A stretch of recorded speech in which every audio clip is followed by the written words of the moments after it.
Bisan unsa pa kadaghan mo abot nga problema, usay murag bugat na kayong pasanon sa dughan.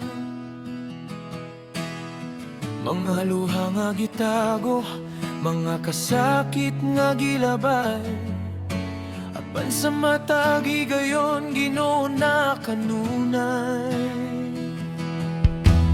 Kung ang dalan libog ug dili makita ang unahan, kung ang kasing-kasing gikapoy ug puno sa kabalaka, ayaw kalimot sa paghangyo o pagampo kanya, kay siyang kusog nga dili gayud mapakyas.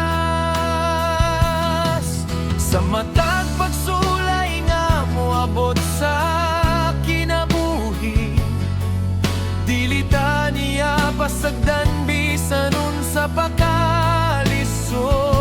Salig lang ug padayon sa pagtuo, kay ang Ginoo nagtanaw ug nagbantay kanimo.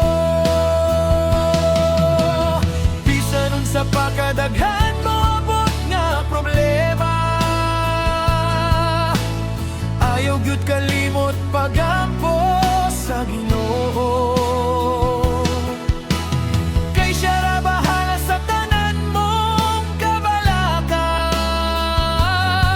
Basta mo lihok lang ta ug dili mo hunong.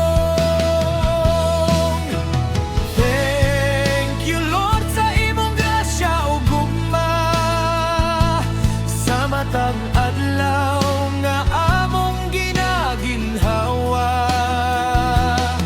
Ikaw among kusog, ikaw among paglaom, sa tanan nga panahon ikaw among dalangpan.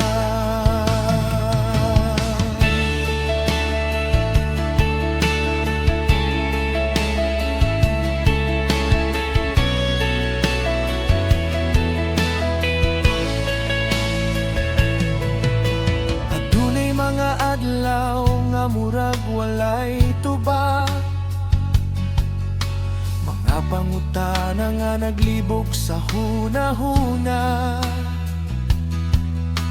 Apan ang Ginoo adunay hingpit nga plano, bisan dili nato makita karon ang resulta. Sa matag kapakyasan na dunay leksyon, sa matag paghulat adunay panalangin. Ang important dili kita mohunong, kay ang paglaom gikan sa Ginoo walay katapusan. Kung mahuyang ng lawas ug espiritu, ihalad kanya ang tanan mong kasakit. Kay sa iyahang mga kamot adunay kalinaw, nga dili matagaan nining kalibutan.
Sa pakadaghan mo abot nga problema,